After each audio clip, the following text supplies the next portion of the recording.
Հանուն Հոր եւ Որդու եւ Հոգուին Սրբո, ամեն։ Իսկ մարդու որդին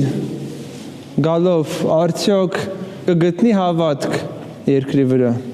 Սերիներս մենք շարունակում ենք մեր մեծ պահքի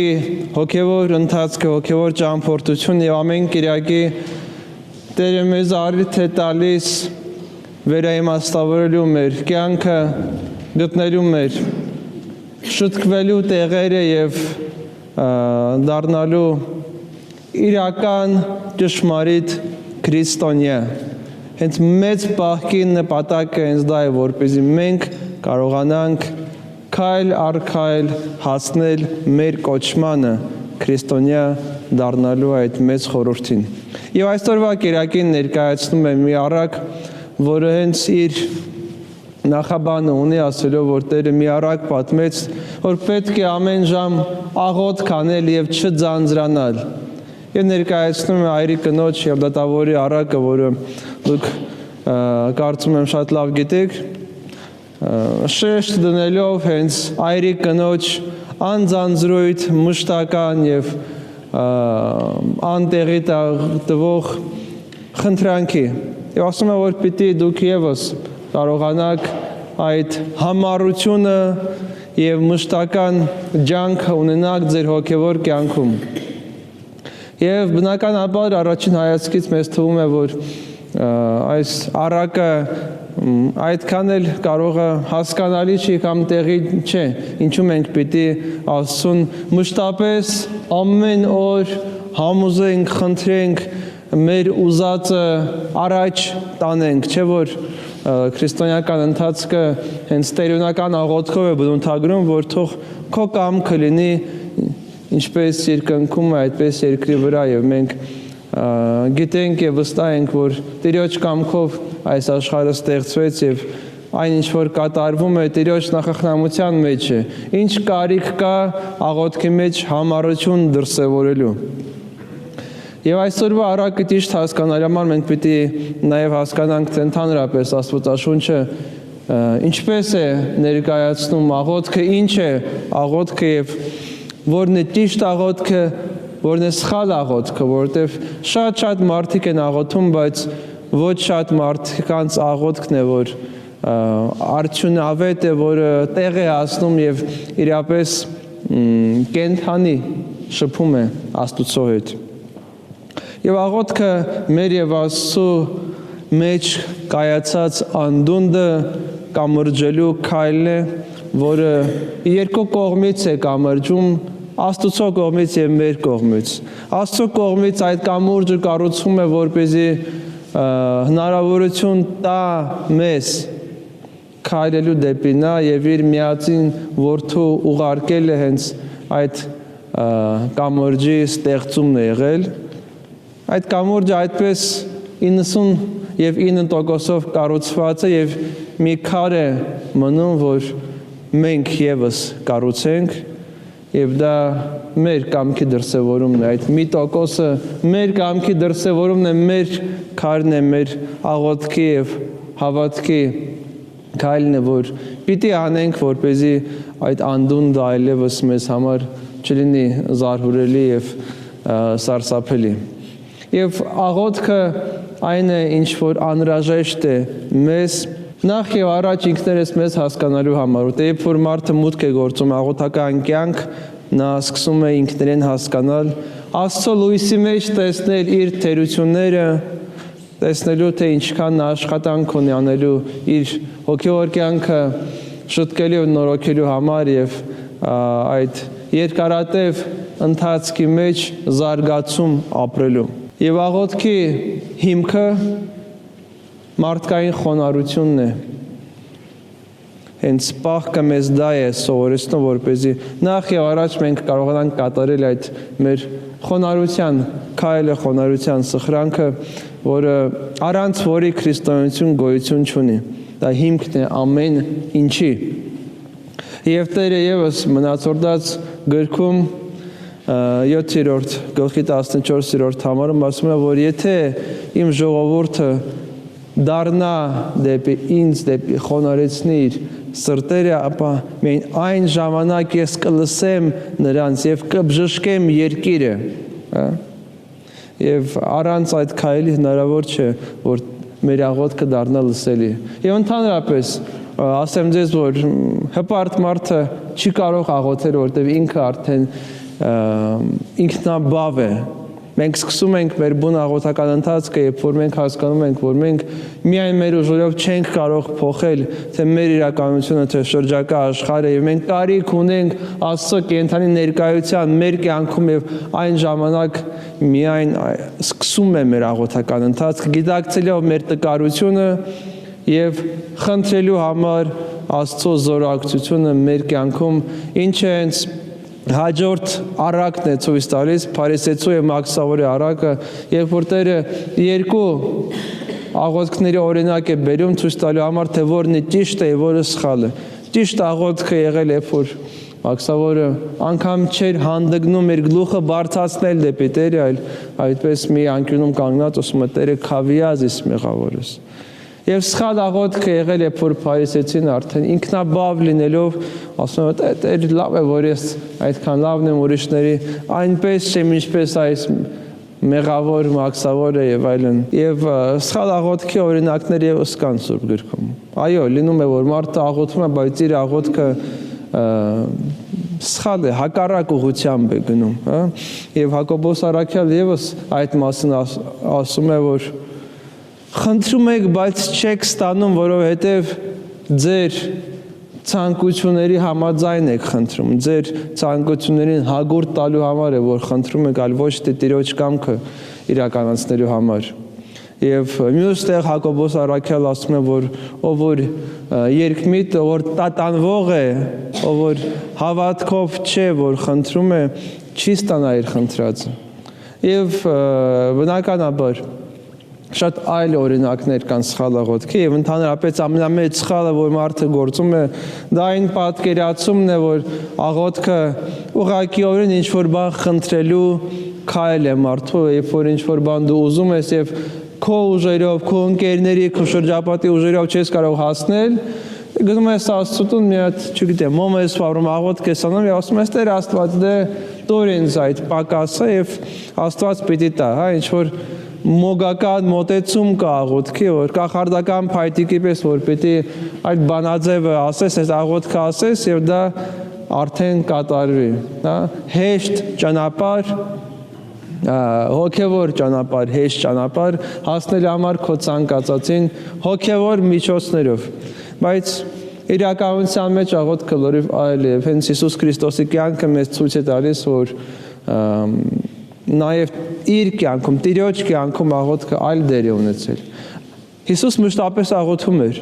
հատկապես Ղուկասի ավետարանը եթե կարդաք, տեսնեք, որ նաև թե իր մկրտության ժամանակ ասում էր կալ հաղոթս, այսինքն աղոթքի մեջ էր կանգնած, թե գիշերները մեկուսանում էր եւ լերան գագաթին աղոթք էր անում, թե իր չարչարանքներից առաջ, թե բժշկությունից առաջ, մշտապես աղոթք էր անում։ Եվ ներկայացված չէ, թե ինչ էր իր աղոթքը, բայց դա Աստծո հետ այդ կենթանի շփումներ։ Եվ միշտ չէ, որ անգամ Հիսուսի աղոթքն էր, որ գտնում էր դրական պատասխան, հա։ Ասում է հայր, եթե կամենում ես այդ բաժակը ինձանից հեռացրու,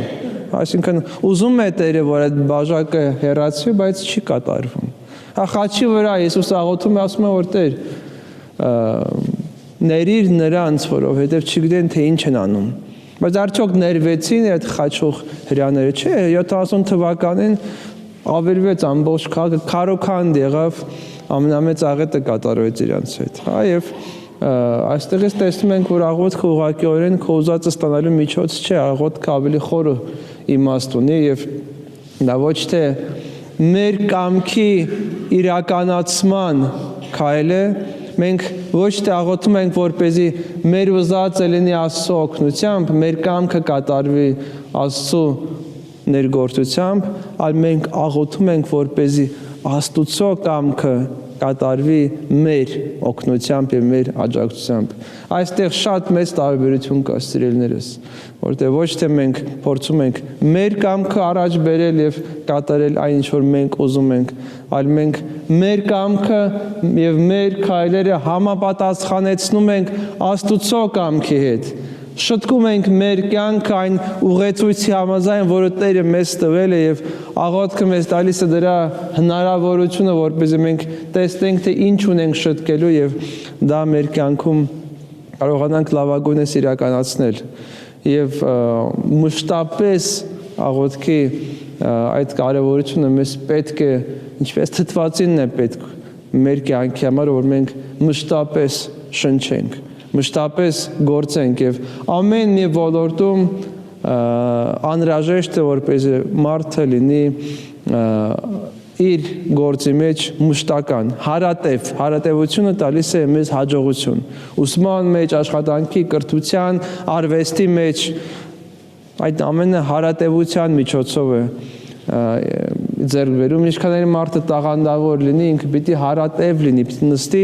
ժամերով ինքը իր վրա աշխատի կատարելագործի, որպեսզի ինչ-որ բանի հասնի։ Իսկ աղոթքը դա արվեստների արվեստն է, ինչպես որ հայրերն ասում ենք, պիտի հարատև լինենք, որպեսզի կարողանանք իսկապես այդ արվեստին հասնել եւ կարողանանք Աստծո կամքը մեր կյանքի մեջ դարձնել իրականություն, ինչպես երկնքում, այդպես եւ երկրի վրա։ Ամեն օրյա եւ քրիստոնեական կյանքը դա աղոթքի կյանք է։ Մենք սկսում ենք մեր օրը աղոթքով, խնդրում ենք Աստծո օրհնություն մեր օրվա համար։ Մենք մեր աշխատանք անելուց առաջ, ընթերցելուց առաջ, ընտելուց առաջ, քննելուց առաջ, ամեն ինչից առաջ եւ հետո մենք աղոթք ենք անում, որպեսզի Տիրոջ հետ ապրենք մեր կյանքը, որտեղ քրիստոնեական կյանքը սիրելիներս դա Հիսուս Քրիստոսի հետ լինելու, ապրելու, ամեն օրը անցկացնելու ընթացք է։ Մեկ անգամյա քայլ չէ, որ ասենք մենք հավատացինք, քրիստոնյա ենք եւ եղավ, ոչ, ամեն օրը Տիրոջ հետ ապրելու հարատև ընթացք է, որը մեզ տալիս է հնարավորություն նմանվելու Տիրոջը։ Եվ մյուս կողմից, սիրելիներս, մեր կյանքը շատ կարճ է։ Մեր կյանքը օր-օրի կարճանում է։ Մենք զգում ենք դա տարբեր երևույթներից, մեր օրերը կամաց հետ հաշվարկ են ապրում եւ հոդս է ցնդում մեր կյանքը, սիրելիներս։ Մենք ժամանակավոր ենք։ Մենք այստեղ չենք մնալու, մենք կամաց անմիանում ենք, քայլ առ քայլ կարճանում է մեր կյանքի ընթացքը, ուզենք դա թե չուզենք, այդպես է, մենք հետ նահանջ ենք ապրում, մենք հետ հաշվարկ ենք ապրում մեր կյանքի։ Եվ միակ հնարավորությունը հաղթահարելու դա եւ դառնալու անմահ, դա հավիտենական Աստծո մեջ խարսխելու քո հոգին, որպեսզի դու եւս հաղորդակից լինես աստվածային անմահությանը, հավիտենականությանը եւ չցնդես եւ չգնաս բոլոր կենդանիների հետ եւ այս աշխարհի հետ։ Մենք բոլորս գնալու ենք, սիրելիներս, մենք այստեղ հավիտենական չենք, բայց հարցը այն է, թե մենք Աստծո մոտ ինչ տեղ ունենք, որքանով ենք հաղորդակից, որքանով ենք միավորված Աստծո հետ, որքանով է իրական մեր կապը հավիտենականի հետ։ Եվ այդ հավիտենական կապը ստեղծելու համար Աստված տվեց մեր աղոթքը։ Աղոթքի մեծագույն խորհուրդը, որպեսզի մենք լինենք փոխկապակցված, որպեսզի մենք այդ կամրջում մնացած այդ մեկ քարը մենք կառուցենք ամենօրյա ջանքերում եւ քայլենք դեպի Տերը։ Եվ համառությունը, աղոթքի մեջ հարատևությունը եւ վստահությունը Աստծո մեզ անհրաժեշտ է եւ Տերը ասում է, որ մարդու որդին որ գա արդյոք հավատք կգտնի աշխարհի վրա։ Այստեղ է ամբողջ իրականությունը։ Առակը սկսում է աղոթքից եւ եզրափակվում է հավատքով, որտեվ հավատքի առաջին դրսևորումը դա աղոթքն է։ Առանց աղոթքի հնարավոր չէ մարդու հավատքը, ինչպես առանց խոսելու հնարավոր չէ փոխհարաբերությունը։ Հավատքը դրսևորվում է աղոթքի միջոցով եւ պտղաբերվում է մեր կյանքի շնորհիվ, եւ երբ որ մենք կորցնում ենք մեր աղոթքը, մենք կորցնում ենք մեր հավատքը, սիրելիներս։ Դա շատ կարեւոր մի բան է։ Եվ մենք այսօր կորցնում ենք հայ աղոթող քրիստոնյայի կերպարը։ Մենք կորցնում ենք այսօր եւ մենք կարիք ունենք վերագտնելու, վերականգնելու մեր ժողովրդի, մեր ազգի մեջ աղոթող հայի տեսակը, ով որ աղոթքով ապրում է, որ իրապես քրիստոնյա է, այլ ոչ թե միայն անունով եւ իր պատկանելությամբ, այլ իր մշտական աղոթքով։ Երբ որ Տերը գա մեր իրականության մեջ, թե վաղ գա, որ գա տեսնի մեր կյանքը, մեր քաղաքը, մեր հասարակությունը, մեր երկիրը, ինչ պիտի ասի, ինչ պիտի գովի, ինչ ունենք մենք Տիրոջը ներկայացնել, դա շատ կարևոր հարց է։ Քանի աղոթող կա այս մեծ երկրի մեջ, այս 3 միլիոն մարդու մեջ, քանի աղոթող անձնավորություն կա, որ ապրում է աղոթքի մեջ։ Կամ ինչ ունենք մենք ցույց տալու Տիրոջը։ Ինչ պիտի ասենք, տես ինչ լավ ճանապարհներ ենք սարքել, գեղեցիկ ասֆալտով ճանապարհեր ենք հարթել, շենքեր ենք սարքել, ինչ ունենք ցույց տալու, ոչինչ չունենք ցույց տալու, բացի մեր կենթանի իրական հավատքից, որը բխում է մաքրագործված սրտից եւ Աստծո հետ մեր կյանքը պատրաստական եւ մշտական ապրելու մեր քայլից, ինչը այսօրվա մեր հրամայականն է, ինչ պիտի մենք մեր մեջ ընկալենք, սովորենք եւ կարողանանք փոխանցել մեր սերունդներին, որպեսզի մեր զավակները եւս աղոթող լինեն, որպեսզի իրեն զավակները եւս աղոթող լինեն եւ դրանով մենք ստանանք հնարավորություն ապրելու եւ Տերը կգա եւ կբժշկի մեր երկիրը, մեր սրտերը